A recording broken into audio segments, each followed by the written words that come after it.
வருகிறார். Jesus is coming. நாம் விசுவாசத்தில் உறுதியாக இருப்போம். நம் இயேசு வருகிறார். Be firm in your faith because Jesus is coming. விசுவாசம் நம்மை பரலோகத்திற்கு கொண்டு செல்லும். But only one thing that takes us into heaven, our faith in the Lord Jesus Christ and what he has done on the cross. நம்முடைய செயல்கள் அல்ல, நம்முடைய விசுவாசமே நம்மை பிழைக்க செய்யும் என்று வேதம் சொல்கிறது. Not our good works, but our faith in the Lord Jesus Christ alone will save us. ஆண்டவர் வரப்போ ஒருவேளை என்னை விட்டுருவாரா அப்படின்னு சொல்லி நம்ம நினைக்கலாம். Many times we may also think that God will leave me. ஆனா அப்போஸ்தலனாகிய பவுல் இங்கே சொல்கிறது என்னவென்றால், நம்முடைய தேவன் வரும் நாளிலே அவருடைய பிள்ளைகளாகிய நாம் அனைவரையும் அவரோடு கூட சேர்த்துக் கொள்வார் என்று சொல்றார். But Apostle Paul says when our Lord comes, he is going to take all of us together with him.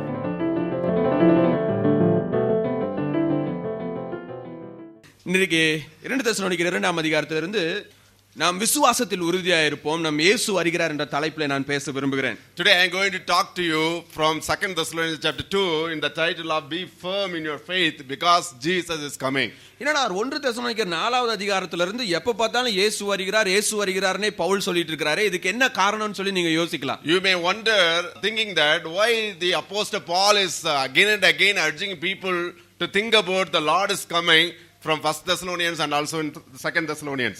நிறைய நேரத்துல பாத்தீங்க அப்படின்னா பிரசங்கிமார்களாகிய எங்களுக்கு இருக்கிற ஒரு பிரச்சனை என்னன்னா, சில டைம் செய்தியில ஏதாவது தப்பு பண்ணிட்டோம் அப்படின்னா அதை என்ன பண்ணுவோம் அப்படின்னா அடுத்த செய்தியில திருத்த முயற்சிப்போம். Usually as pastors we have a tendency to correct our messages if we make any mistakes in a message that we gave already. அதே மாதிரி 1 தெசலோனிக்கர் 5ஆம் அதிகாரத்திலே அப்போஸ்தலனாகிய பவுல் ஒரு சிறிய தப்பு பண்ணிறாரு. அதை கரெக்ட் பண்றதுக்காக தான் 1 தெசலோனிக்கர் 1ஆம் அதிகாரம் 2ஆம் அதிகாரம் 2 அதிகாரங்களை அவர் எழுதுகிறார். In 1 Thessalonians, Apostle Paul made a small mistake. So in order to correct that mistake, in 2 Thessalonians 1st and 2nd chapter, he was correcting what he made mistake in 1 Thessalonians. அது என்னன்னா 1 தெசலோனிக்கர் 5ஆம் அதிகாரம் 2ஆம் வசனத்துல அப்போஸ்தலனாகிய பவுல் சொன்னாரு, நம்முடைய ஆண்டவராகிய இயேசு கிறிஸ்துவினுடைய வருகை ஒரு திருடனுடைய வருகையை போல் இருக்கும் என்று சொன்னார். Because in 1 Thessalonians chapter 5 verse 2, Apostle Paul said to the believers at Thessalonica saying that the Lord's coming is going to be like a thief in the night. ஆகையினால தெசலோனிக்கா பட்டணத்துல இருந்த அநேகர் என்ன சொன்னாங்க அப்படின்னா, நம்முடைய ஆண்டவர் திருடனை போல வந்துட்டு போயிட்டாரு அப்படின்னு சொல்லி நினைச்சிட்டாங்க. So most of the Thessalonians thought that our Lord has come already like a thief and he left us. ஆதி திருச்சபையினுடைய நாட்கள்ல பாத்தீங்க அப்படின்னா இயேசு சீக்கிரம் வருவார் என்ற எண்ணம் அவருடைய மனதில் ஆழமாக பதிந்ததுனால இயேசுவின் வருகை குறித்த அநேக தவறான கற்பனைகள் இருந்தது. Early Christians had idea about the imminent coming of Jesus Christ, though they had a lot of wrong ideas about the coming of Jesus Christ. ஒருவேளை இப்ப நீங்க பாத்தீங்க அப்படின்னா அந்த மலேசியாவுடைய விமானம் வந்து கிட்டத்தட்ட 2 வாரங்களுக்கு மேல காணாம போயிடுச்சு. ஆகையினால அது குறித்து நிறைய விதமான அனுமானங்களை நம்ம ஒவ்வொரு நாளும் செய்தியில கேட்டுக்கொண்டே இருக்கிறோம். See, last more than a month we lost the Malaysian airline where it has gone, nobody knows. So it has a lot of ideas or assumptions people are talking about. அதே மாதிரி இயேசு கிறிஸ்து வருகையை குறித்து நிறைய விதமான கற்பனைகள் அந்த நாட்கள் இருந்தது. அதுல ஒரு கற்பனை என்னன்னா இயேசு கிறிஸ்து ஏற்கனவே வந்துட்டு போயிட்டாரு அப்படிங்கிற ஒரு கற்பனை. The same way in the early church they had a lot of assumptions about the coming of Jesus Christ. That is one of the assumptions they had is that Jesus Christ has come already and he left us behind. இந்த தெசலோனிக்கேருக்கு அதை திருத்துவதற்காக பவுல் தீவிரமாக மிகவும் வேகமாக இந்த 2வது கடிதத்தை எழுதி அனுப்புகிறார். In order to correct this mistake of understanding, Apostle Paul writes this 2 Thessalonians quickly after the 1 Thessalonians. இந்த மேப்ல நம்ம பார்த்தோம்னா அந்த தெசலோனிக்கா என்ற பட்டணம் எவ்வளவு முக்கியமான இடத்துல இருக்குன்னு சொல்லி நம்மளால பார்க்க முடியும். If you look at the Thessalonica in the map, you will understand how important city it is. இந்த ஆசிய பகுதியும் ஐரோப்பா பகுதியும் இணைக்கின்ற முக்கிய சாலையில இந்த தெசலோனிக்கா அமைந்திருந்தது. See, if you look at the map, the Thessalonica is like a bridge between Asia and Europe. இந்த ஆசிய பகுதியில அகாயா, அதாவது இன்றைய நாட்கள்ல அல்பேனியா அப்படிங்கிற இடத்துக்கு வரணும்னாலும் தெசலோனிக்கா வழியா தான் வர முடியும். So if you want to come to Achaia or Albania, you have to come via Thessalonica only. Rome நகருக்கு போக வேண்டும் என்றாலும் தெசலோனிக்கா வழியாக தான் போக முடியும். If you want to go to Rome, you should cross only by Thessalonica. You can reach Rome. இது ஆசிய பகுதி என்றால் இங்க நம்ம கீழ வந்தோம்னா எகிப்து, இந்தியா போன்ற நாடுகள் எல்லாம் நம்ம பார்க்க முடியும். If you come down to Asia, you can see Egypt and India and all will come. அந்த நாட்கள்ல கடல் வழி பிரயாணம் மிகவும் எளிமையானதாக இல்லாதனால நிறைய பேர் என்ன பண்ணுவாங்க அப்படின்னா இந்த பாலைவனம், எகிப்து பாலைவனம் வழியா அந்த இஸ்தான்புல் இன்றைக்கு இருக்கிற துருக்கி நாட்டுக்கு வந்து அங்கிருந்து ஆசிய பகுதிக்குள்ளாக வரும்போது தெசலோனிக்காவுக்கு அவர்கள் வந்தாக வேண்டும். In those days a journey via sea will not be comfortable, so people use way by which they will just pass through Turkey and they will come to Thessalonica. கிமு அதாவது இயேசு கிறிஸ்து பிறப்பதற்கு 315 ஆண்டுகளுக்கு முன்பதாக கிமு 315ஆம் ஆண்டு அலெக்சாண்டருடைய வீரர்களிலே ஒருவனாகிய கசாண்டர் எனப்பட்டவனால் இந்த பட்டணம் கட்டப்பட்டது. BC 316, a person known as Cassander, he built this city. அவனுடைய மனைவியினுடைய பேர் வந்து தெசலோனிக்கே. ஆகையால் அவன் என்ன பண்ணா அப்படின்னா அந்த பட்டணத்துக்கு தெசலோனிகா அப்படின்னு சொல்லி பேர் வைத்தான். His wife name was Thessalonike, so after her name he named this city as Thessalonica. அது மாத்திரம் இல்லாம இந்த தெசலோனிக்கா பட்டணம் வந்து பாத்தீங்க அப்படின்னா ரோம குடிமக்கள் வாழ்ந்த ஒரு சுதந்திர பட்டணமாக இருந்தபடினால இந்த பட்டணத்துல எழுகின்ற கருத்துக்கள் வேகமாக ரோம உலகம் முழுவதுமாக பரவும் ஆபத்தானதாக இருந்தது. It was a city whereby lot of Roman citizens were there, so whatever decisions or the ideology they have in their life, it will spread all over the world very quickly. ஆகையால தான் அப்போஸ்தலனாகிய பவுல் வேகமா இந்த letter எழுதுறாரு. ஏன் அப்படின்னு சொன்னா அவங்களுக்குள்ளார இருக்கிற ஒரு தவறான ஒரு நம்பிக்கை அந்த ரோம சாம்ராஜ்யம் முழுவதும் பரவி விடக்கூடாது என்ற தீவிரத்தோடு இந்த கடிதத்தை அவர் எழுதி கொண்டிருக்கிறார். That's why Apostle Paul as quickly as possible he writes 2 Thessalonians after 1 Thessalonians. இந்த அதிகாரத்திலே அவர் இரண்டு காரியங்களை மையப்படுத்துகிறார். He was emphasizing two important truths in this chapter. முதல் காரியம் என்னவென்றால் இயேசு வருகிறார். The first truth he is conforming to the people is saying that Jesus is coming. பாருங்க பவுல் என்ன சொல்றார் அப்படினா முதல்ல இயேசு வருகின்றார், இயேசு வரப்போகிறார் என்று தொடங்குகின்றார். He starts with a phrase saying that our Lord is coming. முதல் இரண்டு வசனங்களிலே அவர் சொல்கிறார் நம்முடைய ஆண்டவராகிய இயேசு கிறிஸ்து இனிமேல் தான் வரப்போகிறார். உங்கள ஒரு சிலர் நினைச்சிட்டு இருக்கிற மாதிரி அவர் ஏற்கனவே வரல அப்படினு சொல்லி சொல்றார். So in verse 2 he is instructing the Thessalonian believers saying that Jesus did not come yet, he is going to come. ஒருவேளை நீங்க பாத்தீங்கன்னா இயேசு வருகிறார் என்ற எண்ணம் வந்து अनेक தெசலோனிக்கர்களுக்கு பயத்தை உருவாக்குகிறதாக இருந்தது. Many Thessalonians had no fear regarding the coming of Jesus Christ. अनेक நேரத்துல கிறிஸ்தவர்களாகிய நாமும் கூட இயேசு கிறிஸ்துவினுடைய வருகை குறித்து நினைக்கிறப்போ நிறைய நேரத்துல நம்முடைய உள்ளத்துல திகில் வருது. ஐயோ இயேசு கிறிஸ்து வரப்போ என்ன நடக்குமோ என்று நாம் பயப்படுகிறோம். Many times as Christians we may also go through a lot of fear when we think about the coming of Jesus Christ. அதே போல தான் இந்த தெசலோனிக்கா பட்டணத்தில் இருக்கிறவங்க இயேசு வருகிறார் என்ற எண்ணத்தை அவர்களுக்குள்ளார கொண்டு வரும்போது அவர்களுக்குள்ளாக ஒரு பயம் வந்தது. So when the Thessalonians heard about the coming of Jesus Christ, they had gone through a fear in their life. அது மாத்திரம் இல்லாம என்னாச்சு அப்படினு சொல்லி பார்த்தா அப்படினா இயேசு வந்து விட்டார் என்று சொன்னவர்கள் அவருடைய கருத்தை கேட்டு நிறைய பேர் நினைச்சாங்க ஐயோ இயேசுசாமி வந்துட்டாராட்டிருக்கு எங்களை விட்டுட்டு போயிட்டாரே அப்படினு சொல்லி நிறைய பேர் பயந்தாங்க. So many heard the false news saying that Jesus had already come and he left them, so they were so much worried about leaving behind. ஒருவேளை நம்மள ஒரு சிலர் கூட நினைக்கலாம் இயேசுசாமி வந்துட்டார் அப்படினா நம்மளை விட்டுட்டு போயிடுவார் அப்படினு சொல்லி நினைக்கலாம். Even today most of us may think that when Jesus comes he may leave us. ஒருவேளை நான் வேதாம கல்லூரியில இரண்டாம் ஆண்டு படித்துக் கொண்டிருந்தேன். He was studying second year in his theological studies. அப்பல எனக்குள்ள இருக்கிற ஒரு பயம் என்ன அப்படினா நம்ம ஒழுக்கமா அதாவது பரிசுத்தமா வாழல அப்படினா இயேசு கிறிஸ்து வரப்ப நம்மளை நரகத்துல தள்ளிடுவார் அப்படினு சொல்லி நான் நினைச்சிட்டு இருந்தேன். So he had understanding that if I am not living a holy life, God pleasing life, when Christ comes he will throw me into hell. இயேசு கிறிஸ்துவின் வருகையின் போது இரண்டு சம்பவங்கள் நடக்கும். When Christ comes there will be two happenings. முதலாவது என்ன அப்படினு சொல்லி கேட்டிங்கனா திருச்சபை நடுவானிலே எடுத்துக்கொள்ளப்படும். The first thing is that the church of Jesus Christ will be taken up into mid heaven. இது ஆங்கிலத்துல வந்து rapture அப்படிம்பாங்க, திருச்சபை எடுத்துக்கொள்ளப்படுதல். So this is known as a rapture. The church will be taken up into heaven. அந்த நாளிலே இந்த உலகத்தில் இருக்கிற எல்லா கிறிஸ்தவர்களும் இந்த பூமியிலிருந்து மேலே எடுத்துக்கொள்ளப்படுவார்கள். All those who are putting their trust in Jesus Christ, all true believers will be taken up into heaven.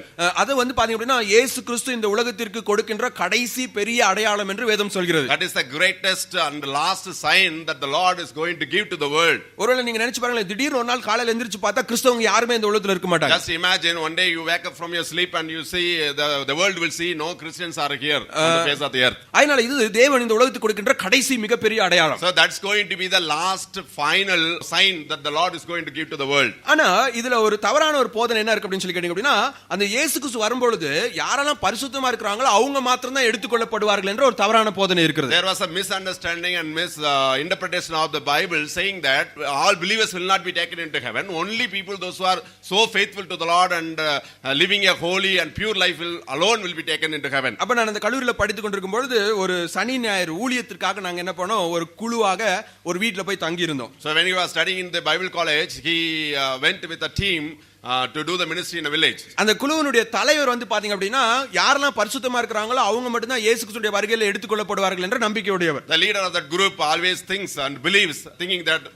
rapture will be happen to people only those who are holy and blameless. அந்த குழு அந்த இடத்துக்கு அப்பதான் நான் முதல் முறை ஊழியத்துக்கு போறேன் அவங்களோட சேர்ந்து. In that place he was for the first time going there to do the ministry. காலையில நாங்க சண்டே ஸ்கூல் எடுக்கணும்னு சொல்லி ஒரு இடத்துக்கு போனோம். சண்டே ஸ்கூல் எடுக்க முடியல, ஏன்னா அந்த பிள்ளைங்களுக்குலாம் நிறைய வேலை இருந்தனால அந்த ஹோம்னுடைய வார்டன் சொல்லிட்டாரு இன்னைக்கு வேணாம் அடுத்த வாரம் வச்சுக்கலாம் அப்படின்னு சொல்லிட்டாரு. They were supposed to go to a hostel where they had to take the Sunday school, but they were not there, so they couldn't conduct the Sunday school. அதனால மத்தியானம் நாங்க எல்லாம் உட்கார்ந்து சாப்பிட்டுட்டு இருக்கிறப்ப அவர் சொன்னாரு, அந்த குழுனுடைய தலைவர் இன்னைக்கு யாரோ ஒருத்தர் ஒழுங்கா ஜெபம் பண்ணலையா இருக்கு, அதனால தான் ஊழியெல்லாம் தடைப்பட்டு போயிட்டே இருக்கு அப்படின்னு சொல்லிட்டு என்னைய பார்த்துட்டு மனோவா நீ ஜெபம் பண்ணியா அப்படின்னு சொல்லி கேட்டாரு. When we were in our lunch time, he was telling to everyone saying that I think one of us did not pray properly, that's why we are not able to fulfill the ministry. I think Manava did not pray. Manava, did you pray this morning? That's what he asked. அப்புறம் அவர் சொன்னாரு ஒழுங்கா ஜெபம் பண்ணலனா ஆண்டவர் வரப்ப நீ மேல போக மாட்ட கீழ தான் இருப்ப அப்படின்னு சொல்லி சொன்னாரு. He said if you are not praying properly, when the Lord comes you will not go with him and you will be left alone here. எனக்கு ஒரே பயம் வந்துருச்சு. He was so much afraid. அப்புறம் மத்தியானம் எல்லாரும் ஒண்ணா படுத்து தூங்கணும். In the afternoon they had a nap. அவ தூங்கி எந்திரிச்சிட்டு பார்த்தா வீட்ல யாருமே இல்ல. When he got up from sleep he found none. அந்த டீம்ல இருந்தவங்க கட்டி இந்த லுங்கிலாம் அப்படியே கீழ இருக்கு, ஆளை காணோம். All the lugis were there left out and he couldn't find anybody. எனக்கு வேற என்ன ஸ்கூல்ல போச்சாங்க அப்படின்னா நம்ம என்ன சொல்றாங்க ராப்சர்ல திருச்சபை எடுத்துக்கொள்ளும் பொழுது நம்ம துணியெல்லாம் இங்கே இருக்கு நம்ம மட்டும் மேல போயிரோம்னு சொல்லிருக்காங்க. So he had an idea saying that when the rapture takes place we will leave out of our clothes because we will be in a glorified body, we may not need our clothes. So he heard that one. அது ரொம்ப பெரிய வீடு, நான் போய் கிச்சன்ல போய் பார்க்கறேன், பின்னாடி போய் பார்க்கறேன், யாரையுமே காணோம். So that was a big house, he was searching everywhere and he could not find anybody. அப்புறம் கொஞ்ச நேரம் கழிச்சு நான் உட்கார்ந்து யோசிச்சேன், ஐயோ நிஜமாலுமே ஆண்டவர் வந்துட்டாராட்ட இருக்கு, நம்மளை விட்டுட்டு போயிட்டார் அப்படின்னு சொல்லிட்டு உள்ளுக்குள்ள ஜெபம் பண்ணிட்டு இருக்கேன், ஆண்டவரே தயவு செய்து இப்பயாவது என்னை எடுத்துக்கோங்க ஆண்டவரே அப்படின்னு சொல்லி. So he was so much afraid and knelt down and praying that Lord I think you left me, please now please come again and take me again. அப்புறம் வெளியில வந்து பார்த்தா ரோட்ல எல்லாம் ஜனங்களாம் நடந்துகிட்டே இருந்தாங்க. அப்புறமேல கொஞ்ச நேரம் நான் அங்க வெயிட் பண்ணிட்டு இருக்கிறப்போ நான் தூங்கிட்டு இருந்தனால என்னை விட்டுட்டு அந்த ஃப்ரெண்ட்ஸ் எல்லாம் டீ குடிக்க போயிட்டாங்க, திரும்ப வந்தாங்க. So I saw people are walking outside because when since I was sleeping my friends left and they had gone for tea. பாருங்க அநேக இடத்துல நம்மளும் கூட என்ன நினைக்கலாம் அப்படின்னா ஆண்டவர் வரப்போ ஒருவேளை என்னை விட்டுருவாரா அப்படின்னு சொல்லி நம்ம நினைக்கலாம். Many times we may also think that no, if I am not truly faithful to God, no, God may leave me. ஆனா அப்போஸ்தலனாகிய பவுல் இங்கே சொல்கிறது என்னவென்றால் நம்முடைய தேவன் வரும் நாளிலே அவருடைய பிள்ளைகளாகிய நாம் அனைவரையும் அவரோடு கூட சேர்த்துக் கொள்வார் என்று சொல்றார். But Apostle Paul says when our Lord comes he is going to take all of us together with him. இத வந்து 1 தெசலோனிக்கர் 4ஆம் அதிகாரத்தில் நம்ம வாசிக்கிறோம், அவர் தன்னுடைய ஜனங்கள் எல்லாவற்றையும் தன்னோடு கூட சேர்த்துக் கொள்வார் என்று சொல்கிறார். 1 Thessalonians chapter 4 we heard this news that Apostle Paul said when the Lord comes he will gather all of his children unto him. பாருங்க 2வது அதிகாரம் முதல் வசனம். Look at verse 2 of 2 Thessalonians chapter 1. அப்போஸ்தலனாகிய பவுல் 2ஆம் முறை இந்த வார்த்தையை பயன்படுத்துறாருன்னா இயேசு கிறிஸ்து வரும்போது நாம் அவரோடு கூட சேர்த்துக் கொள்ளப்படுவோம். So Apostle Paul the second time he says in 2 Thessalonians chapter 2 verse 1 saying that when the Lord comes we will be gathered together unto him. எனவே இயேசு கிறிஸ்து வரப்போகிறார், நாம் எல்லோரும் அவரோடு கூட சேர்த்துக் கொள்ளப்படுவோம். So the Lord is coming, we will all of his children will be gathered unto him. ஆனால் 3ஆம் வசனத்திலிருந்து 12ஆம் வசனம் வரை அப்போஸ்தலனாகிய பவுல் இரண்டாவது முக்கியமான காரியத்தை சொல்றார். என்னன்னா இயேசு கிறிஸ்துவின் வருகைக்கு முன்பதாக இந்த உலகத்திலே மிகப்பெரிய வஞ்சகம் பிசாசானவன் அநேகரை ஏமாற்றும்படியாக எழும்புவான் என்று சொல்கிறார். The second part of the passage Apostle Paul says until Jesus comes the devil is going to bring a great deception to the world. பாருங்க 3ஆம் வசனத்துல அவர் சொல்கிறார், பாருங்க எவ்விதத்தினாலும் ஒருவனும் உங்களில் மோசம் போகாதபடிக்கு எச்சரிக்கையா இருங்கள் என்று பவுல் சொல்கிறார். He says don't let anyone deceive you in any way. Pavul சொல்வது என்னவென்றால் பிசாசானவன் நம்மை ஏமாற்றுவதற்காக நம்மை வஞ்சிப்பதற்காக இயேசு கிறிஸ்துவினுடைய வருகைக்கு முன்பதாக அநேக காரியங்களை செய்கிறவனாக இருப்பான் என்று சொல்கிறார். The devil is going to bring a lot of signs and wonders in order to deceive God's people. 1 யோவானிலே நாம் வாசிக்கும் பொழுது அந்தி கிறிஸ்துவினுடைய ஆவி இப்பொழுதே இந்த உலகத்தில் கிரியை செய்து கொண்டிருக்கிறது என்று வேதம் சொல்கிறது. If you read 1 John the Bible says that the spirit of antichrist is already at work in the world. ஒருவேளை அந்த அந்தி கிறிஸ்துவினுடைய ஆவி கிறிஸ்துவை எதிர்க்கிறவனுடைய ஆவி இந்த உலகத்தில் இப்பொழுதே காணப்பட்டாலும் கூட ஒரு நாளிலே அந்தி கிறிஸ்து என்ற ஒரு நபர் வெளிப்படுவதாக அநேக வேத வல்லுனர்கள் கருதுகிறார்கள். The spirit of antichrist is already existing on the face of the earth. Even then the antichrist, the person, the antichrist will appear one day. ஏன்னா 3வது வசனத்துல 2வது பகுதியில் பாருங்களேன் பவுல் சொல்கிறார், ஏனெனில் விசுவாச துரோகம் முந்தி நேரிட்டு கேட்டின் மகனாகிய பாவ மனுஷன் வெளிப்பட்டால் ஒழிய அந்த நாள் வராது என்று வேதம் சொல்கிறது. In the verse 3 he says, "For the day will not come until the rebellion occurs and the man of lawlessness is revealed, the man doomed to destruction." இங்கே ஒரு மனிதனுக்கு இரண்டு பெயர்கள் கொடுக்கப்பட்டிருக்கு. ஒன்னு கேட்டின் மகன், இன்னொன்னு பாவ மனிதன் என்று சொல்லப்பட்டிருக்கிறது. There are two names are given to this person. He is known as a man of rebellion and man of lawlessness. அவன் என்ன செய்வான் என்று 4ஆம் வசனத்திலே அப்போஸ்தலனாகிய பவுல் குறிப்பிடுகின்றார். In verse 4 Apostle Paul is talking about what he will do when he comes. பாருங்க, அப்போஸ்தலனாகிய பவுல் என்ன சொல்றாருன்னா, அவன் இன்னும் வெளிப்படவில்லை, அவன் வெளிப்பட்ட பிறகுதான் இயேசு கிறிஸ்துவினுடைய வருகை இருக்கும் என்று சொல்கிறார். Apostle Paul says he did not reveal himself yet. When he reveal himself, then the Lord will come. எனவே இவனை தான் வேதம் அந்தி கிறிஸ்து என்று அழைக்கின்றது. This person is known as Antichrist. இவனை குறித்து தான் நாம் வெளிப்படுத்தின விசேஷத்துல இன்னும் தெளிவாக நாம் படித்துக் கொண்டிருக்கிறோம். We can learn from this Antichrist in the book of Revelation later. அதாவது ஆண்டவராகிய இயேசு கிறிஸ்து வருவதற்கு முன்பதாகவே நான் தான் கிறிஸ்து என்று சொல்லிக்கொண்டு ஒரு மனிதன் வெளிப்படுவான். Before the second coming of Jesus Christ, there will be one person proclaiming himself as Christ. அவனுடைய குணாதிசயங்கள் என்னன்னு சொல்லி பார்ப்போம். 4ஆம் வசனத்துல முதலாவது, அவன் எதிர்த்து நிற்கிறவனாகவும் தேவன் எனப்படுவது எதுவோ ஆராதிக்கப்படுவது எதுவோ அவை எல்லாவற்றுக்கும் மேலாக தன்னை உயர்த்துவான். Verse 4, what are the qualifications of himself? He will oppose and he will exalt himself over everything that is called God and is worshipped. அவன் தன்னை தேவன் என்று எழுப்புவான் என்று வேதம் சொல்கிறது. He will call or proclaim himself as God himself. எசேக்கியேலுடைய தீர்க்கதரிசன புத்தகத்திலே நாம் வாசிப்போமே என்றால், இவன் எருசலேமிலே தேவனுடைய கூடாரத்திலே அமர்ந்து எல்லோருடைய தொழுகையும் ஏற்றுக்கொள்வான் என்று வேதம் சொல்கிறது. The book of Ezekiel talking about this person, he will appear and he will enter into the temple of God and he will proclaim himself as God. ஏசாயா 14ஆம் அதிகாரத்திலே அவன் தேவனுடைய இடத்தை பிடிக்க முயற்சிப்பான் என்று சொல்கிறது.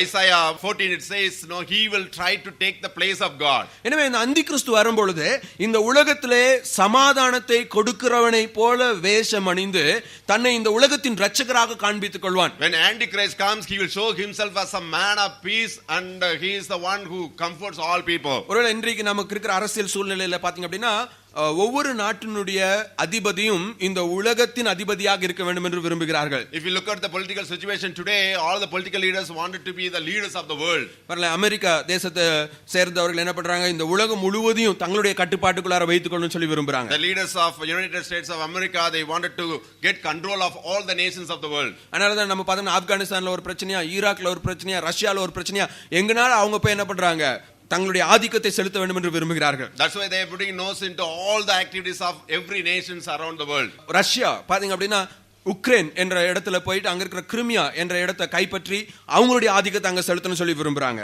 Russia, take for example Russia, they wanted to take control of the place known as Crimea. சீனா தேசத்தை சேர்ந்தவங்க பாத்தீங்க அப்படின்னா ஆசிய கடல் பகுதி முழுவதையும் தங்களுடைய கட்டுப்பாட்டுக்குள்ளார வைத்திருக்க வேண்டும் என்று விரும்புகிறார்கள். China wants to take control of all the Asian nations.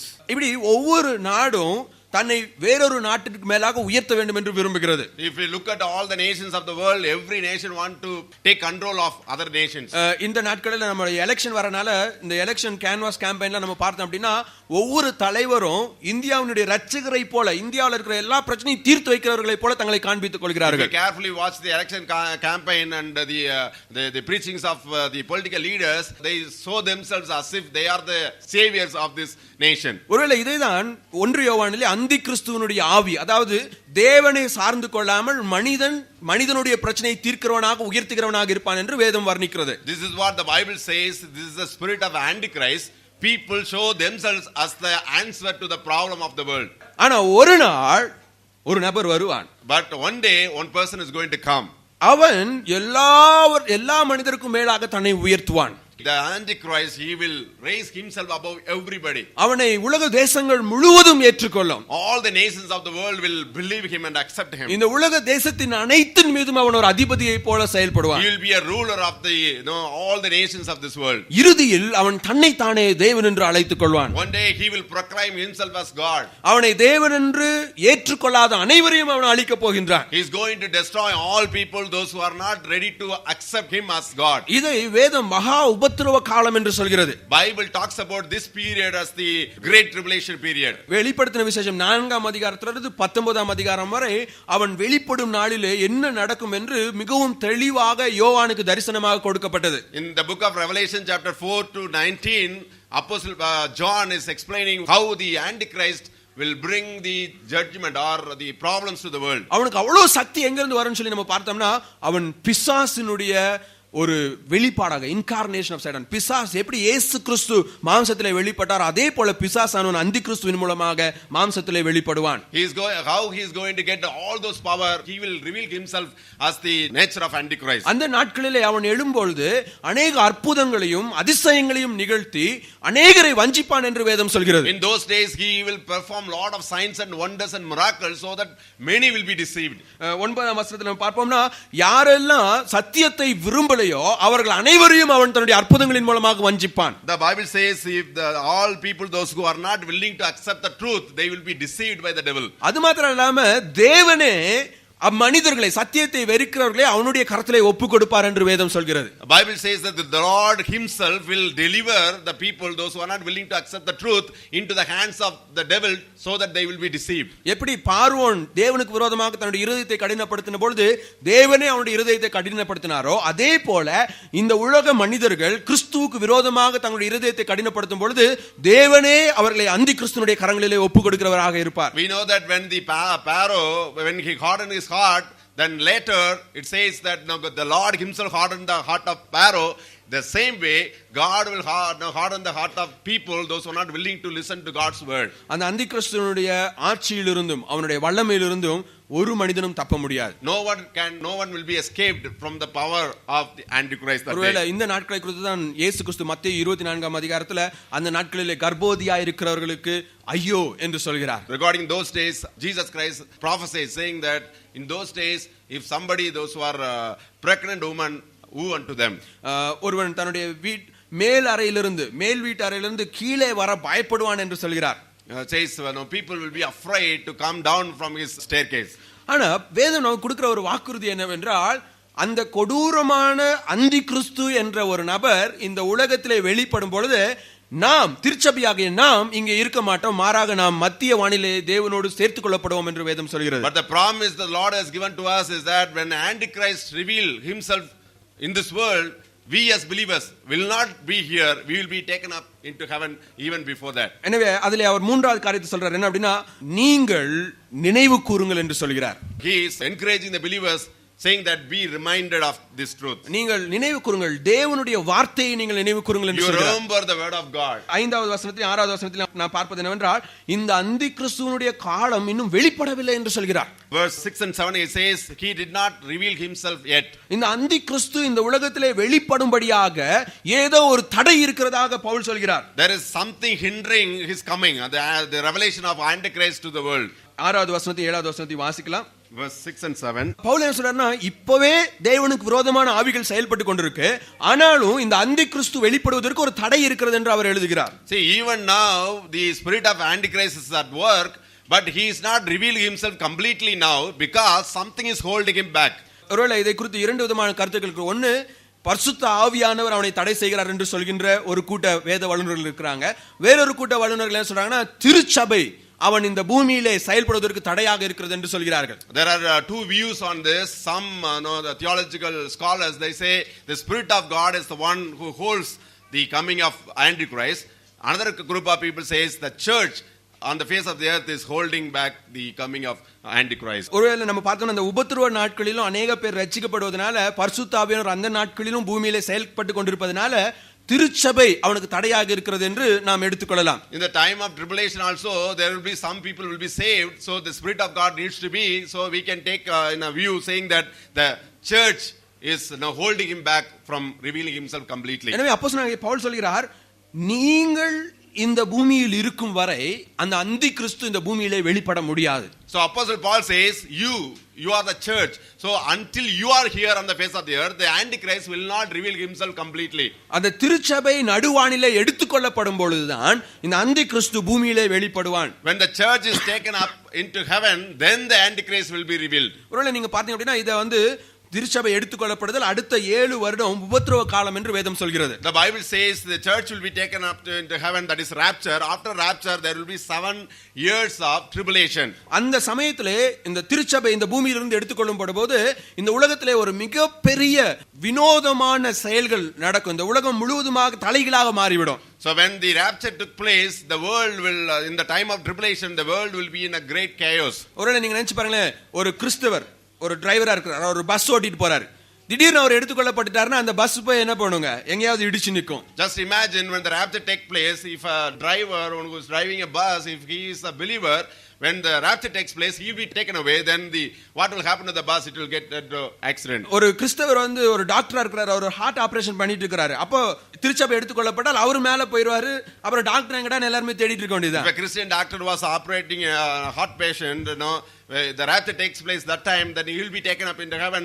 People will be in a great confusion. பாருங்களேன், 1/3 பகுதி கிறிஸ்தவர்கள் என்று புள்ளியியல் விவரங்கள் சொல்கிறது. ஒருவேளை 1/3 உலகத்தினர் எடுத்துக்கொள்ளப்பட்டாங்கன்னா இந்த உலகம் முழுவதுமாக ஒரு பெரிய ஒரு இழப்பை சந்திக்கும். 1/3 of the world are known as Christians, those who are the saved people. So if those people are taken away, taken up into heaven, so suddenly disappears, you just imagine what kind of chaos it's going to happen in the world. எனவே அதுதான் இந்த அந்தி கிறிஸ்து வெளிப்படுவதற்கு சரியான தருணமாக இருக்கும். That's going to be the exact time in which the Antichrist will reveal himself. ஏனென்றால் இந்த உலகத்தை மீட்கும்படியாக அவன் எழும்புவான். Because he will show himself as the savior of the universe. அதனால பவுல் சொல்றாரு, அவன் இன்னும் வெளிப்படவில்லை, எனவே இயேசு கிறிஸ்து இன்னும் வரவில்லை என்பதை நீங்கள் உறுதியாக நம்புங்கள் என்று சொல்கிறார். He did not reveal himself yet.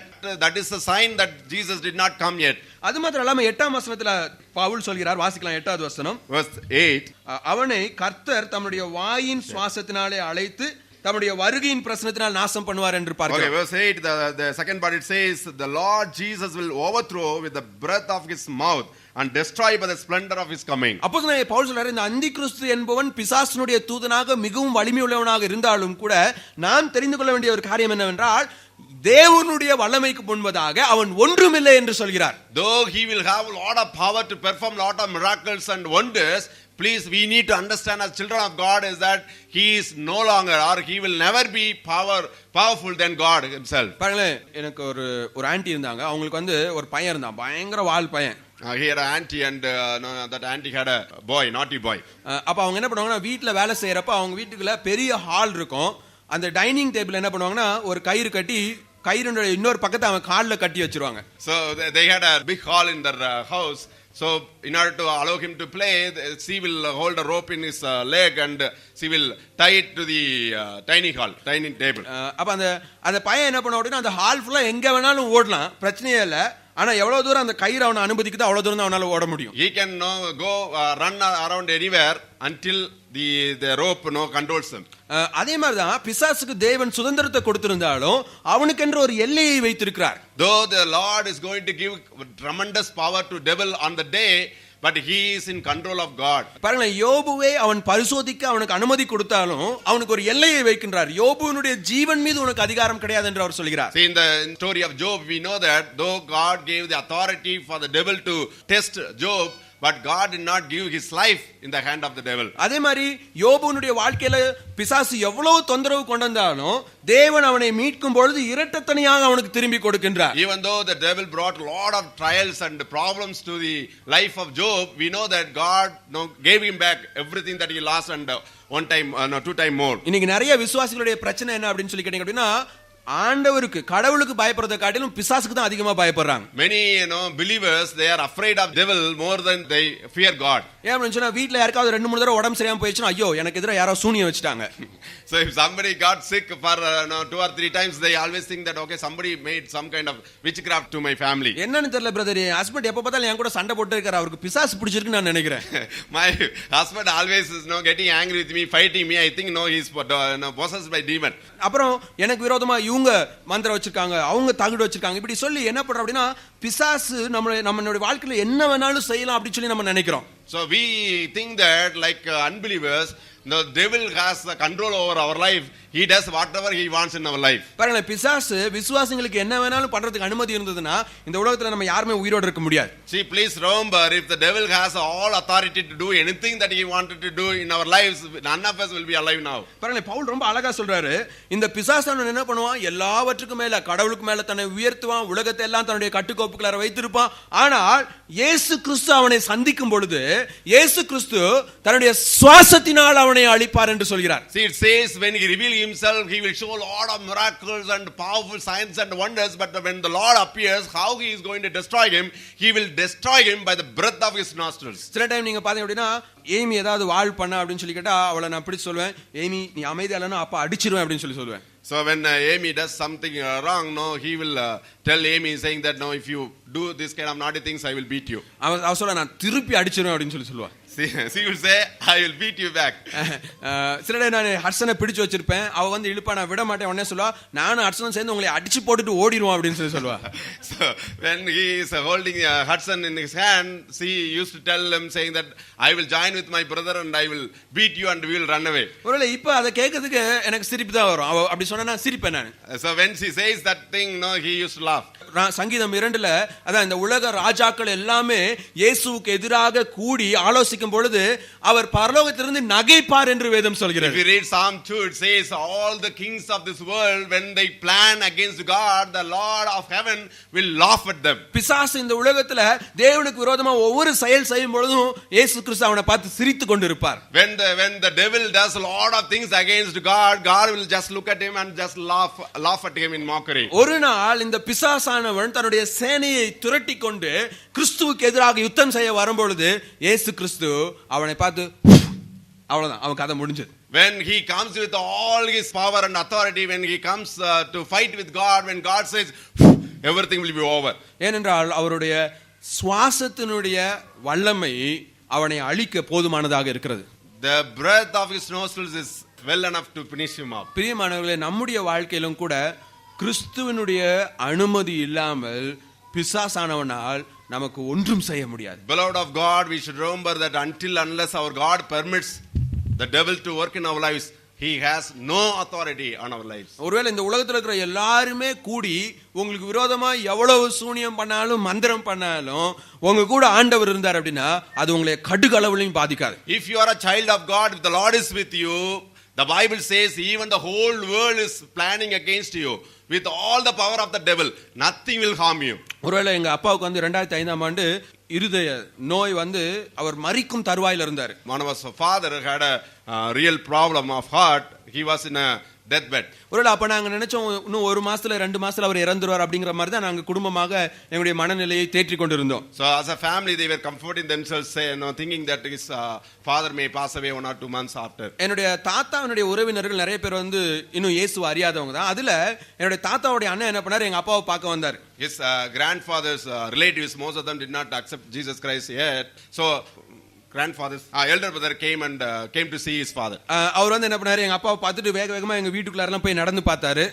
He just came into our house and he just looked at my father and he went inside of the house and looking something inside. அப்ப அவர் சொன்னாரு, உங்க வீட்டுடைய வாஸ்தே சரியில்லையே அப்படினாரு. So he said, no, I think you have a problem because your house is not properly built on the basis of vastu. அவனே சொன்னாரு, உங்க வீட்ல kitchen இருக்கிற இடத்துல டைனிங் ஹாலையும் டைனிங் ஹால் இருக்கிற இடத்துல கிச்சனையும் நீங்க மாத்திட்டீங்க அப்படினா உங்க அப்பா நல்லா இருவாரு அப்படினு சொல்லி சொன்னாரு. He said if you exchange your kitchen into dining hall and dining hall into kitchen and reshape your house, then your father will be all right. அப்ப நான் சொன்னேன், எங்க அப்பா இத்தனை வருஷமா இங்க தான் இருந்தாரு, எங்க அப்பா செத்தாலும் நாங்க அதை மாத்த மாட்டோம் அப்படினு சொல்லிட்டு. So we said our father was well and alive until now, only in this house.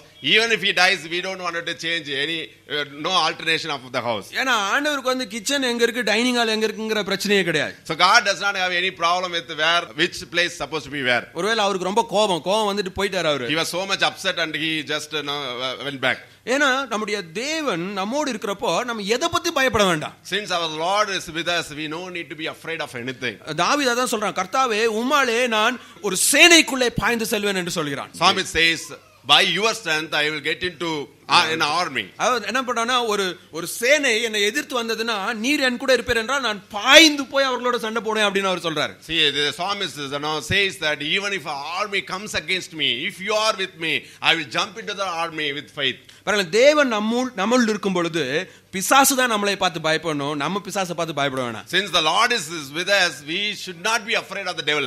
Actually, the devil is supposed to be afraid of us. பாருங்க, யோபுவின் மீது கை போடுவதற்கு பிசாசு பயந்ததினால தான் தேவனுடைய பிரசன்னத்திற்கு அவன் செல்ல வேண்டியதாக இருந்தது. See, he was not he could not put his hand against Job. That's why he could go to the God's presence and ask permission to touch Job. ஒருவேளை அந்த மாதிரி பயம் வரப்போ நீங்க இந்த வசனத்தை சொல்லுங்க, இல்லையா, உலகத்தில் இருக்கிறவனும் உங்களில் இருக்கிறவர் பெரியவர். If you have fear of devil at any moment of your life, please remember 1 John chapter 4 and 4. The Lord one who is in me is greater than the person one who is in the world. முதல் 12 வசனங்களிலே இயேசு வருகிறார் என்று சொன்ன பவுல் இப்பொழுது 13ஆம் வசனத்திலிருந்து 17ஆம் வசனம் வரை நீங்கள் உங்களுடைய விசுவாசத்திலே உறுதியாய் இருக்க வேண்டும் என்று சொல்கிறார். In verse 13 to 17, Apostle Paul encouraging the believers, saying that stand firm in your faith. நாம் விசுவாசத்தில் உறுதியாய் இருப்போம் என்று சொல்கிறார்.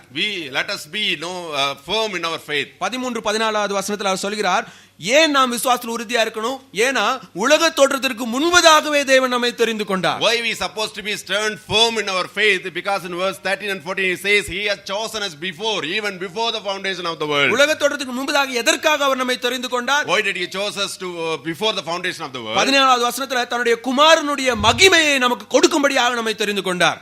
In verse 14 he says so that we will be filled with the glory of Jesus Christ. ரோமர் 8ஆம் அதிகாரம் 28 29 வசனங்களிலே தான் நாம் இதை வாசிக்கிறோம். அவருடைய குமாரனுடைய சாயலுக்கு ஒப்பானவர்களாக நம்மை மாற்றும்படி தேவன் நமக்குள்ளாக கிரியை நடப்பித்துக் கொண்டிருக்கிறார் என்று வேதம் சொல்கிறது. Chapter 8 28 and 29 says that the Lord is working in our lives so that the image of Christ will be formed in our lives. பாருங்க, நம்ம நிறைய பேர் என்ன நினைக்கிறோம் அப்படின்னா, ஆண்டவர் என்னை தெரிந்து கொண்டார், ஆண்டவர் என்னை ரட்சித்துட்டாரு, ஆனா நான் பாவம் பண்ணேனா ஆண்டவர் என்னை கைவிட்டுருவார் அப்படின்னு சொல்லி நம்ம நினைக்கிறோம். Many believers think that no, God has chosen me and God has saved me. If I do some mistake and some sin, God will leave me. சில டைம் நமக்கு பாத்தீங்கன்னா இந்த பிரச்சனை வந்து நம்முடைய வாழ்க்கையை குறித்து வரதை விட பக்கத்துல இருக்கிறவங்களுடைய வாழ்க்கையை குறித்து நினைக்கிறப்ப தான் நம்மளால பொறுத்து கொள்ள முடியல. When we think about our life, we may not be much disturbed, but when we think about others' life, we are not able to tolerate. ஒருவேளை நான் நினைக்கலாம், ஓ நான் பெரிய பாவிதான், ஆனா என்னை விட பெரிய பாவி அகஸ்டின் இருக்கிறாரு, இவர் எப்படி பரலோகத்துக்கு வர முடியும்? Many times we think that no, I am a sinner but I can have a grace from God, but how can he could be saved because he is a great sinner than me? ஒருவேளை யோசிக்கலாம், ஓ சிஜு sir வந்து men's ஃபெலோஷிப்க்கே வரது இல்லையா, அவர் எப்படி பரலோகம் வர முடியும்? Okay, you may think that Siju sir is not attending men's fellowship. It's an information to all. So how could he now come to heaven? இல்ல ராஜேந்திரன் பேர் உள்ளே வர மாட்டேங்கிறாரு, அவர் எப்படி பரலோகத்துக்கு வர முடியும்? Rajendra is always outstanding believer. How could he now go into heaven? இல்ல எப்படி அஸ்வின் ஆண்டவர் ஏற்றுக்கொள்ள முடியும்? How could God can accept Aswin? அநேக நேரத்தில் நம்ம நினைக்கிறோம், ஓ நம்ம போயிட்டா பரவாயில்ல, ஆனா இவங்க கண்டிப்பா வரக்கூடாது. Many times we think that okay, if I am not going, no problem, but others, that person should not come into heaven. ஏன் அப்படி சொல்லி கேட்டீங்கன்னா, நம்ம ஒரு நபர் பரலோகத்துக்கு வரது அவங்களுடைய செயல்களை பொறுத்துதான் சொல்லி நம்ம நினைக்கிறோம். Because many believers think that people are coming to heaven only on the basis of the good things they do. ஆனா வேதம் என்ன சொல்லுது அப்படின்னா, விசுவாசம் நம்மை பரலோகத்திற்கு கொண்டு செல்லும். But only one thing that takes us into heaven, our faith in the Lord Jesus Christ and what he has done on the cross. நம்முடைய செயல்கள் அல்ல, நம்முடைய விசுவாசமே நம்மை பிழைக்க செய்யும் என்று வேதம் சொல்கிறது. Not our good works but our faith in the Lord Jesus Christ alone will save us. ஆகையால கண்டிப்பா ஆண்டவரை விசுவாசிக்கின்ற அத்தனை பேர்களும் பரலோகத்திலே சேர்த்துக் கொள்ளப்படுவார்கள். Because Jesus died on the cross, all those who believe Jesus Christ will be in heaven one day. அது மாத்திரம் இல்லாம வேதம் கொடுக்கிற என்னன்னா, ஆண்டவரை விசுவாசிக்கிற அத்தனை பேரும் இயேசு கிறிஸ்துவினுடைய சாயலுக்கு ஒப்பானவர்களாக மாறுவார்கள். Another truth we should understand that all those who believe in Jesus Christ, one day they will be like Jesus Christ.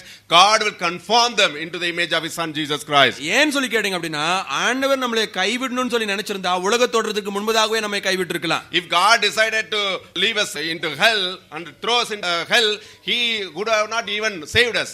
ஒருவேளை நீங்க பாத்தீங்க அப்படின்னா, ஒரு நாள் எனக்கு என்னுடைய மனைவிக்கு ரொம்ப பயங்கரமான காரசாரமான விவாதம். One day he and his wife had a real argument.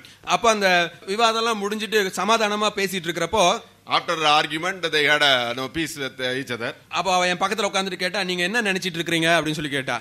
She asked me, what are you thinking? அப்ப நான் நினைச்சேன் இதெல்லாம் முன்னாடியே தெரிஞ்சிருந்தா உன்னை கல்யாணமே பண்ணிருக்க கூடாதுன்னு நினைச்சிட்டு இருந்தேன் அப்படின்னு. He replied saying that if I know all these things, I would have not married you before. நம்மள நிறைய பேர் ஆண்டவரை பத்தி அப்படிதான் நினைக்கிறோம். That's the way we always think about God. என்ன நினைக்கிறோம், ஆண்டவர் வந்து என்ன பண்றார், ஓகே நான் வந்து டேவிட்டை நான் தெரிந்து கொள்றேன்னு சொல்லி தெரிந்து கொண்டார். We think that no, okay, God one day said, okay, I have chosen brother David. ஆனா இந்த டேவிட் 2-3 வாரமா சர்ச்சுக்கே வரலையே, இப்போ என்ன பண்ணலாம் அப்படின்னு சொல்லி யோசிக்கிறாரு. Okay, God no sitting relaxedly and thinking that no, why this fellow is not coming to the church for last 3 or 4 weeks. அவனை நரகத்துல தள்ளிடலாம். We should throw him into hell. ஒருவேளை ஷர்மியை நம்ம தெரிந்து கொண்டோம், ஆனா இவ அம்மா அப்பாவுக்குலாம் கீழ்படுகிற மாதிரி தெரியலையே, இப்போ என்ன பண்ணலாம். Okay, I have chosen serve me, but she is not really obeying her parents. What shall you do? ஆண்டவர் அப்படி நம்மளை தெரிந்து கொள்ளலைங்க. அவர் நம்மளை தெரிந்து கொள்ளும் பொழுது நம்ம என்னெல்லாம் குட்டிக்காரன் அடிப்போன்னு அவருக்கு தெரியும். See, when God has chosen, He is not surprised of our mistake after our salvation. God knew whatever mistakes we will commit even after salvation. பாருங்க, உலக தோற்றத்துக்கு முன்பதாகவே அவர் மனோவாவை தெரிந்து கொண்டார் என்றால், இந்த மனோவா பிறந்த முதல் நாள்ல இருந்து கடைசி மூச்சு வரைக்கும் என்னெல்லாம் சேட்டை பண்ணுவேன்னு சொல்லி ஆண்டவருக்கு தெளிவா தெரியும். If the Lord had chosen Augustine even before the foundation of the world, God will know what I will do after my salvation. நான் எதிலெல்லாம் தேவனுக்கு கீழ்ப்படிவேன், எதிலெல்லாம் தேவனுக்கு கீழ்ப்படிய மாட்டேன்னு சொல்லி தெரியும். God knows in whatever things I will obey the Lord, whatever things I will fail the Lord. இதெல்லாம் தெரிந்துதான் அவர் என்னை தன்னுடைய பிள்ளையாக தெரிந்து கொண்டிருக்கிறார். Knowing all these things, God has chosen me as His child. அவர் என்னை தெரிந்து கொள்ளும் பொழுது எந்த நோக்கத்தோடு தெரிந்து கொள்கிறார், என்னை அவருடைய குமாரனுடைய சாயலுக்கு ஒப்பானவராக மாற்ற வேண்டும் என்று தெரிந்து கொண்டார். When He chosen me, He did not find anything good in me, but when He chosen me, He had only one purpose, that one day I will be conformed to the image of His Son Jesus Christ. வேதம் சொல்கிறது, அந்த நோக்கத்தை தேவன் கிறிஸ்துவுக்காக யாரை தெரிந்து கொண்டார்களோ அவர்களை ஒருவனும் ஒரு காலமும் பறிக்க முடியாது என்று வேதம் சொல்கிறது. The Bible says that if you are chosen by God, no one and nothing will be taken you out of the hands of God. ஒருவேளை தேவன் நம்மளை கைவிடணும்னு சொல்லி நினைச்சிருந்தாருன்னா உலக தோற்றத்துக்கு முன்னாடி சொல்லிருக்கலாம், எனக்கு இந்த சுதா மோசே யாருன்னு சொல்லி தெரியும், I don't want her அப்படின்னு சொல்லி என்ன பண்ணிருக்கலாம், விட்டுருக்கலாம். If the Lord has decided earlier, God would have said, okay, I know who is Sudha Mose and I will not save her even before. ஆனால் தேவன் நாம் யார் என்று அறிந்து நம்மை முழுமனதோடு ஏற்றுக்கொண்டு இருக்கிறார். But the Lord know who we are. In all our weaknesses, God has accepted us. அதனால தான் 1 கொரிந்தியர் அப்போஸ்தலனாகிய பவுல் சொல்றாரு, இந்த உலகத்தின் ஞானிகளை வெட்கப்படுத்தும்படி இந்த உலகத்திலே சிறுமையானவைகளை தேவன் தனக்கென்று தெரிந்து கொண்டார். That's why 1 Corinthians chapter 1 Apostle Paul says God has chosen the weak in order to put shame of the strong so that God will be glorified. ஒருவேளை நான் பரலோகத்துக்கு போறதுக்கு தகுதியானவனா அப்படினு சொல்லி நீங்க யோசிப்பீர்கள் என்றால் நிச்சயமா நம்ம யாருமே தகுதியானவங்க கிடையாது. If at all, if you think about our worthiness to go into heaven, I tell you none of us are worthy. ஆனால் நான் ஏன் பரலோகம் போறேன், ஏனா என்னை தகுதிப்படுத்துகிறவர் என்னை பரலோகத்திற்கு அழைத்து செல்ல வல்லமை உள்ளவராக இருக்கிறார். Why I am going to be in heaven? Because the Lord who has chosen me, He is faithful and He will make me worthy of that calling. அப்புறம் 15வது வசனத்துல அவர் சொல்றாரு, சரிப்பா நீங்க எல்லாம் பரலோகம் போக போறீங்க, நீங்க எல்லாம் ஆண்டவரால தெரிந்து கொள்ளப்பட்டவங்க, ஆகையினால நீங்க என்ன பண்ணணும் அப்படினா தேவனுடைய வசனத்திலே நிலைத்திருங்கள் என்று சொல்கிறார். So in verse 15 he says, since you are all going to be in heaven with God, stand firm and hold the teaching that I have taught you. 15வது வசனம், ஆகையால் சகோதரரே நீங்கள் நிலை கொண்டு வார்த்தையினாலாவது நிருபத்தினாலாவது நாங்கள் உங்களுக்கு உபதேசித்த முறைமைகளை கைக்கொள்ளுங்கள் என்று சொல்கிறார். So then brothers, stand firm and hold to the teaching we passed on to you, whether by word of mouth or by letter. எனவே நான் இந்த பூமியில இருக்கிறப்ப என்ன பண்ணணும், ஆண்டவருடைய வசனத்தை கைக்கொள்கிறவனாக வாழ வேண்டும். That's why until I am living on the face of the earth, I need to follow the Lord's word. ஒரு நபர் தேவனுடைய உண்மையான அன்பை தெரிந்து கொள்ளும் பொழுது அந்த நபருக்கு தேவனுக்கு கீழ்ப்படிதல் ஒரு பாரமாக இருக்காது. If a person has chosen the word of God to be the guide of his life, living by the word will not be a burden to him. பாருங்க, நீங்க நினைச்சு பாருங்களேன், சப்போஸ் எனக்கு ஒரு விபத்து நேரிடுகிறது, just imagine we get into an accident. அப்போ எனக்கு நிறைய ரத்தம் தேவைப்படுது. So he may need a lot of blood. உடனே என்ன பண்றாங்க, பாஸ்டருடைய மனைவி 2 பிள்ளைகள் எல்லாரும் எனக்காக ரத்தம் கொடுக்கறாங்க. So just imagine all pastor wife and others comes and give their blood to save my life. உடனே நான் உயிர் பிழைத்துக் கொள்கிறேன். So he got saved. மறுபடியும் என்ன ஆகுதுன்னா, பாஸ்டருக்கு அதே மாதிரி ஒரு விபத்து நடக்குது. Pastor get into that kind of accident one day. அப்ப அவருக்கு ஒரு யூனிட் blood தேவைப்படுது. One day he need a 1 unit of blood. அத கேள்விப்பட்ட உடனே உண்மையாகவே அவர்கள் என்னுடைய வாழ்க்கைக்கு என்ன செய்திருக்கிறார்கள் என்று நான் அறிந்திருப்பேன் என்றால் உடனடியாக நான் போய் என்ன பண்ணுவேன், அவங்களுக்கு அந்த ரத்தத்தை தானம் செய்வேன். If he really realize what the pastor has done to him when he was in need, he will surely go and do it. அதுதான் பவுல் இங்க சொல்றாரு, ஒன்றுக்கும் உதவாத அற்பமான சிறுமையான எளிமையான பரலோகத்திற்கு போவதற்கு தகுதி இல்லாத நம்மை தேவன் ரட்சித்திருக்கிறார். இதை நீங்கள் உண்மையாக உணர்ந்து கொள்வீர்கள் என்றால் உங்களுடைய வாழ்க்கையை நீங்க உங்களுக்காக வாழ மாட்டீங்க, கிறிஸ்துவுக்காக வாழ்வீர்கள். That's why Apostle Paul says, if we really realize how unworthy sinner we were and what a cruel life we lived, how graciously God has saved us, by the blood of Jesus Christ. If you really realize God's grace in us through Jesus Christ, we will gladly follow him. 16-17 வசனங்களை சொல்றாரு, அப்படி வாழக்கூடிய வாழ்க்கைக்கு அவர் பலன் கொடுக்கிறவராக இருக்கிறார், அதற்காக நான் அவரை ஸ்தோத்திரிக்கிறேன் என்று பவுல் சொல்கிறார். Verse 16 and 17 he says, God is faithful to give the power to live for him, so I praise God. தேவனுக்கு பிரியமான வாழ்க்கையை நம்மளுடைய பலத்தினால நம்மளால வாழ முடியாது. Please understand, we cannot live God pleasing life with our strength. நம்ம எவ்வளவுதான் முயற்சி பண்ணாலும் ஆண்டவர் நம்மளால பிரியப்படுத்த முடியாது. We can never please God by our self efforts. தேவனுக்கு பிரியமான வாழ்க்கை வாழணும் அப்படின்னா நம்மை அவருக்கு நாம் அர்ப்பணிக்க வேண்டும். If we want to live God pleasing life, we should totally surrender or submit ourselves to God. ஒருவேளை ஒவ்வொரு நாள் அந்த ஆண்டவரோட விண்ணப்பம் பண்ணணும், ஆண்டவரே உமக்கு பிரியமான வழிகளில் என்னால நடக்க முடியல, எனக்கு நீங்க பலன் தாருங்க என்று சொல்லணும். We should ask the Lord, saying that, Lord, I cannot live a God pleasing life, please give that grace to me. அப்பொழுது அவர் தன்னுடைய கரங்களிலே அவருடைய வழிகளிலே நம்மை ஏந்தி நடத்தி செல்கிறவராக இருக்கின்றார். Then he will surely lead us in his ways, by taking us in his hand. எனவே பவுல் சொல்றாரு, இயேசு கிறிஸ்துவின் இரண்டாம் வருகை குறித்து நீங்க என்னெல்லாம் கேள்விப்பட்டாலும் எதை குறித்து நீங்க கலங்க வேண்டாம், உங்களுடைய விசுவாசத்தில் நீங்க உறுதியா இருங்க, தேவன் உங்களை ஒருபோதும் கைவிடுவதில்லை. So Apostle Paul encouraging the people at Thessalonica, saying that even whatever you hear about the coming of Jesus Christ, don't be discouraged, don't be afraid. The Lord is going to come. You are all going to be with him. So stand firm in your faith. நம்மை தெரிந்து கொண்டு நம்மை மீட்ட தேவனுக்காக ஒவ்வொரு நாளும் நாம் வாழ்ந்து கொண்டு இருப்போம் என்று பவுல் சொல்கிறார். Let us live a life for the Lord, one who gave his life for us. இயேசு வருகிறார். Jesus coming. அவர் இன்னும் வரவில்லை, இனிமேல் வரப்போகின்றார். Jesus has not come already. He is going to come. அவர் நம் அனைவரையும் சேர்த்துக் கொள்ள வருகிறார். He is coming so that we will be gathered to him. அவர் நமக்கு நித்திய வாழ்வை கொடுக்க வருகின்றார். He is going to give us eternal life. எனவே நம்முடைய விசுவாசத்திலே நாம் உறுதியாக இருப்போம். Let us be conformed, or let us be firm in our faith. ஒவ்வொரு நாளும் நாம் நமக்காக வாழாமல் அவருக்காக வாழ்வோம். Let us continue to live for him. Let us not live for ourselves. அப்படி நமக்கு பலன் அளிக்கிற தேவன் தாமே இந்த நேரத்திலே மகிமைப்படுவாராக. ஆமென். May the Lord be glorified, because he alone is going to be faithful to take us until the end.